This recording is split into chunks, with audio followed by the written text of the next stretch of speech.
Fala pessoal, tudo bem com vocês? Aqui é o professor Wesley e essa é mais uma videoaula da nossa playlist de microbiologia básica. Nessa videoaula comentaremos aqui acerca dos mecanismos de ação antimicrobiana. Em especial nessa videoaula eu quero conversar com vocês sobre fármacos que são utilizados aqui para o tratamento de bacterioses, isto é, doenças ocasionadas por bactérias. Então, o nosso preâmbulo é definir o que é antibiótico. E o antibiótico nada mais é do que uma substância que pode ser produzida por um micro-organismo, diretamente atrelada aí com a inibição de outro micro-organismo. Entretanto, não necessariamente essa substância seja toda e qualquer vez necessariamente produzida por micro-organismo. Nós temos aí alguns antibióticos que são sintéticos, tá bom? A atividade de um antibiótico essencialmente é fazer antibiose, isto é, fazer a inibição do crescimento de um outro micro-organismo. E nesse sentido, quando a gente for falar agora em especial dos antibióticos, um conceito extremamente importante nada mais é do que o conceito de toxicidade seletiva, que nada mais é do que fármacos que são efetivos aí contra células procariotas e que não vão afetar as células eucariotas, ou seja, a gente está falando agora de um medicamento que ele vai atuar em específico aqui nas células procariotas, isto é, aquelas células que são desprovidas de envoltório nuclear, de organelas, e vai atuar matando-as, tá? Entretanto, eles não atuam aqui nas células eucariotas, ou seja, aquela célula que apresenta envoltório nuclear, material genético compartimentalizado, riqueza de organelas e por aí vai, beleza? E essa toxicidade seletiva, ela pode ser essencialmente uma atividade bactericida, isto é, vai matar de fato a bactéria, ou ela pode ser uma atividade bacterostática, isto é, ela vai controlar o crescimento bacteriano, ou seja, ela vai reduzir essa capacidade do crescimento bacteriano, beleza? E por sua vez, o espectro de ação, isto é, a maneira a qual esse antibiótico funciona, ele pode ser restrito ou amplo. O que é um, o que é outro? Um antibiótico de espectro restrito é quando você conhece a bactéria em especial e você vai direcionar a estratégia farmacológica para essa bactéria em específica. Em contrapartida, um antibiótico de amplo espectro, ele vai recobrir uma diversidade de vários tipos de bactérias, sem necessariamente você saber qual que é a bactéria de interesse para você atacar, beleza? Portanto, é importante ainda trazer a vocês que, quando se fala de um antibiótico, pessoal, algumas características são extremamente importantes para a gente fazer a utilização clínica. Ela precisa ter a toxicidade seletiva, preferencialmente microbicida, deve ficar por longos períodos no organismo, não selecionar populações resistentes, não provocar, ou melhor, não desencadear processos alérgicos e tampouco efeitos colaterais, tem de ser uma molécula estável e solúvel em água e nos fluidos orgânicos. Toda essa porrada de características aqui são importantes da gente selecionar no antibiótico para que ele consiga atuar de maneira adequada. E, por sua vez, não existe um antimicrobiano que vai aí agir de maneira igual em todos os micro-organismos. E como eu falei para vocês, nós teremos aí antibióticos de amplo espectro ou de espectro restrito, beleza? E aí, o que é importante a gente se atentar? Que a gente vai ter aqui um espectro de atividades muito diferentes, aí, com diferentes classes de antimicrobianos, tá? E não necessariamente só antimicrobianos. Nós temos aqui outras quimioterapias, como por exemplo, inibidores da transcriptase reversa, inibidores de protease, inibidores de fusão, quando a gente fala de vírus. Nós temos aqui uma série de várias classes de antibióticos, como tetraglicinas, e por aí vai, beleza? Então vamos lá. Então, essencialmente, quando a gente fala aqui de um antimicrobiano, ele obrigatoriamente precisa atuar em algumas porções. Vamos falar aqui em específico da célula bacteriana, que é uma célula procariota. Você pode ter aqui antimicrobianos que atuam na síntese da parede celular, aqui na DNA girase, na elongação do RNA, na DNA dependente de RNA polimerase, na síntese aqui proteica. Nós temos aqui fármacos que podem atuar sobre a membrana plasmática, no metabolismo de ácido fólico e por aí vai. A gente vai conversar em cada um desses casos aqui de maneira muito direta, muito geral, mas trazendo aqui uma visão geral para que vocês consigam compreender a diversidade de vários mecanismos de antibióticos, tá? E por sua vez, a depender do tipo de infecção bacteriana que a pessoa possua ou esteja em percurso, é necessário que você faça a combinação de diferentes antimicrobianos com diferentes alvos aqui dentro da célula bacteriana. Então vamos lá discutir aqui sobre os mecanismos de ação dos fármacos antimicrobianos. Nós temos aqui alguns fármacos que nós denominamos como análogos a fatores de crescimento, tá? Então, basicamente, é um composto sintético que ele é muito semelhante a um fator de crescimento como vitamina, aminoácidos, purinas, pirimidinas, tá? E, basicamente, a ideia desse análogo é o seguinte, ele parece, mas ele não tem essa função do fator. Então, por sua vez, embora ele seja parecido, ele não vai funcionar aqui no metabolismo microbiano, tá? Então, por exemplo, um clássico aqui é o análogo ao ácido para-aminobenzoico, tá? Então, por exemplo, sulfonaminas, que é uma classe aqui de antimicrobianos, eles conseguem funcionar como análogos aqui ao ácido para-aminobenzoico, PABA, tá?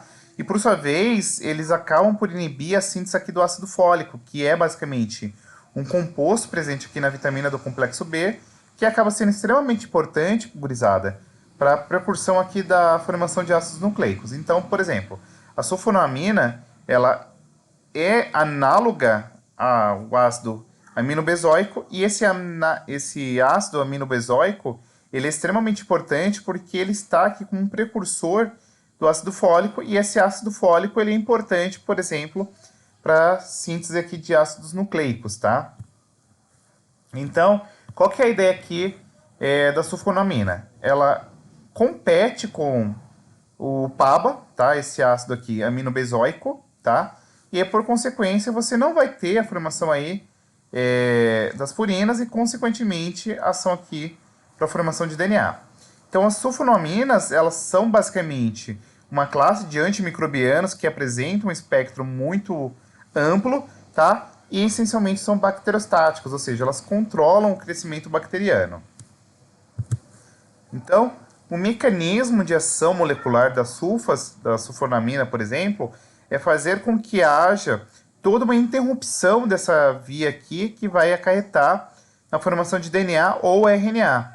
Então, nesse sentido, a ideia, pessoal, é que a sulfonamina ela seja semelhantemente ao ácido aminobenzoico, só que você não vai ter aí toda essa precursão de eventos dessa via metabólica aqui que acarreta aí na formação de DNA ou RNA, beleza? Então, quando você não tem a formação de ácido fólico, consequentemente, você não tem a formação dos ácidos nucleicos, beleza? Você também pode ter aí alguns precursores de ácidos nucleicos, e aí você pode fazer o quê? Algum análogo de maneira a qual você bloqueie essa formação desse ácido nucleico, tá? Geralmente a gente vai falar disso aqui em especial quando a gente fala de infecções virais e fúngicas, tá bom? E por sua vez, nós também temos aqui antimicrobianos que eles estão diretamente atrelados com a interrupção na síntese ou estrutura dos ácidos nucleicos, tá? Então eles podem atuar aqui sobre as topoisoisomerases ou até mesmo as polimerases, a RNA polimerase ou DNA polimerase aqui de procariotos, tá? De maneira a qual você tem modificação das bases e, por consequência, essa modificação nas bases acarreta aí numa diferença conformacional no ácido nucleico, tá? Então, um exemplo clássico aqui são as quilononas, tá? Que são drogas sintéticas, que inclui aqui o ácido nalexidílico, a sulflaxinina, a ciproflaxinina, tá? Então, a ideia central é que essas quilononas, por exemplo, elas são importantes para fazer isso. Um exemplo clássico aqui são as fluoquinolonas, tá? Que são quilononas que elas são modificadas aqui pela adição de um átomo de flúor, e elas apresentam um espectro de ação, gurizada, muito amplo aqui, que recobre tanto bactérias gram-positivas quanto as gram-negativas. Aqui não se lembre, gram-positivas apresentam um alto teor de peptídeo glicano e as gram-negativas um alto teor de LPS, beleza? Então, como que é o mecanismo de ação de uma quilonona? Elas inibem a enzima DNA girase, tá? Que é uma topoisomerase aqui da classe 3, que por sua vez elas estão diretamente atreladas com o quê? Com o empacotamento do DNA bacteriano e também com o processo de duplicação do DNA, tá? Por sua vez também as quilononas elas também vão incluir aqui a inibição da topoisomerase do tipo 4, tá? Que está atrelada aqui com a separação das moléculas de DNA circular em algumas espécies bacterianas. Também atuam aqui sobre a DNA girase, tá? Geralmente essas quilononas que atuam sobre DNA girase são geralmente aqui de bactérias gram-negativas. E também é de interesse ser destacado que as topoisomerases aqui no caso das grãs positivas, beleza? Então, a ideia central do mecanismo molecular de ação da quilonona é o seguinte: elas vão aqui atuar sobre as topoisomerases e, por sua vez, elas podem atuar aqui sobre os complexos de DNA polimerase. De maneira qual, pessoal, os mecanismos de SOS ou alguma via de reparo do DNA acaba sendo aqui inibida e aí isso daqui acarreta aqui na morte celular, tá? Então, por exemplo, um exemplo clássico aqui é o ciprofloxacino, que é uma quilonona clássica utilizada aí em pneumonias típicas. Por sua vez, nós temos aqui umas outras classes de antimicrobianos, tá? Estão atrelados aqui com a síntese da parede bacteriana, então eles podem, por exemplo, estar diretamente atrelado aí com alguma via biosintética da parede bacteriana, tanto gram-positiva quanto gram-negativa. Então aqui exemplo clássico são os beta-lactâmicos, como por exemplo as penicilinas e as cefaloporinas, tá? E aí, vamos lá. As penicilinas são basicamente antibióticos produzidos aqui pelos fungos do gênero Psyllium, tá? Nós temos aqui a penicilina G, que é o primeiro antibiótico beta-lactâmico descoberto, né? Pelo Alexander Flamer, tá? Ela é ativa aqui quanto gram-positivas, só que as gram-negativas são permeáveis a ela, tá? Então, esses antibióticos beta-lactâmicos são altamente seletivos e o alvo é diretamente aqui a parede celular bacteriana. Então, vamos lá. Como que a penicilina ela vai atuar? Basicamente, ela se liga a uma classe de enzimas chamada de transpeptidases, tá? E a penicilina transpeptidase, ela estimula a liberação aqui de autolisinas que vão acarretar na degradação da parede. Como assim? As transpeptidases, elas mantêm coesa a parede celular bacteriana e quando você tem aqui a liberação dessas autolisinas, você rompe essas ligações da parede celular e aí, consequentemente, você tem extravasamento de conteúdo e, por consequência, a morte bacteriana, tá? Então, a ideia é o seguinte: a penicilina ela se liga aqui à transpeptidase e, por consequência, essa ligação muito coesa que existe aqui entre o peptídeo glicano, por exemplo, não ocorre, beleza? Nós temos aqui também penicilinas semissintéticas, tá? São aquelas que são modificadas de forma química, têm atividade quanto a bactérias gram-negativas também. E aqui nesse sentido, nós temos que destacar ainda as beta-lactamases, que são basicamente uma classe de enzimas bacterianas que degradam aqui o anel beta-lactâmico, tá? Nós temos aqui ainda as cefalosporinas, são antibióticos produzidos pelo fungo Cephalosporium, tá? Tem um mecanismo de ação muito semelhante às penicilinas, só que um detalhe muito importante é que as semissintéticas elas possuem um espectro de ação muito mais amplo do que, por exemplo, as penicilinas, tá? Um detalhe muito importante é que nem todo fármaco que atua sobre a parede bacteriana necessariamente é um beta-lactâmico. E aqui nós temos o caso da vancomicina, tá? Que é um fármaco antimicrobiano que impede a formação aqui das ligações cruzadas entre os peptídeos glicanos, tá? de maneira a qual ele não necessariamente se liga à transpeptidase, tá? Mas ao seu substrato, impedindo aí, por consequência, a formação dessas paredes cruzadas, beleza? Então, essa ideia está se perguntando, tá, beleza, Pro, então a vancomicina não é um beta-lactâmico, não se liga à transpeptidase. Qual que é a ideia? Basicamente, a vancomicina ela é utilizada aqui em bactérias gram-positivas com resistência múltipla a muitas drogas e pacientes aqui alérgicos a penicilinas, tá? As gram-negativas são resistentes. No entanto, já existe aqui algumas classes de bactérias gram-positivas, como a Staphylococcus aureus, que já apresenta aqui mecanismos de resistência à vancomicina. Tá? Nós temos aqui também antimicrobianos que estão diretamente atrelados com a síntese proteica, tá? Então tem uma seletividade diferente entre o ribossomo procarioto e eucarioto, tá? E pode ser tóxica aqui para células de mamíferos, tá? Então, ó, você tem uma diferença estrutural entre o ribossomo bacteriano e o ribossomo eucarioto. Nós temos aqui ainda os aminoglicosídeos, que são aqui produzidos por Streptomyces, tá? Então você vai ter aqui a streptomycina, aquinomycina, neomicina, gentamicina, mitilicina, tudo antibiótico, tá? Sendo que a streptomycina, por exemplo, é o primeiro antibiótico utilizado aqui no tratamento de tuberculose. E os aminoglicosídeos, o que eles fazem? Eles se ligam de maneira irreversível às proteínas aqui presentes na unidade 30S dos ribossomos bacterianos, tá? Bloqueando, por exemplo, a síntese proteica, tá?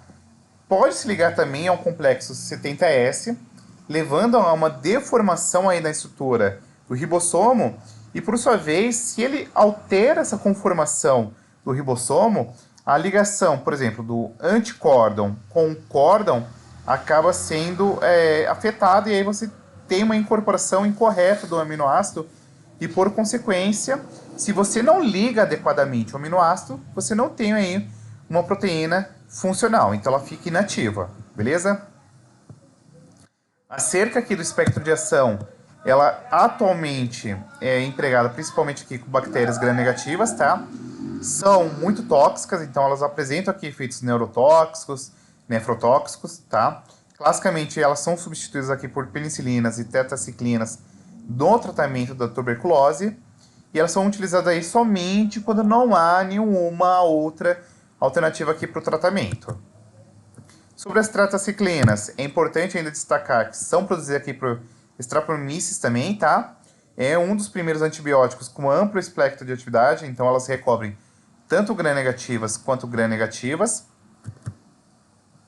Ela é muito semelhante aqui aos aminoglicosídeos, então elas estão diretamente estreladas com inibição da atividade de síntese proteica, de maneira a qual a tetraciclina ela se liga aqui à unidade 30S do ribossomo bacteriano, e por consequência você não tem aí a síntese proteica, tá?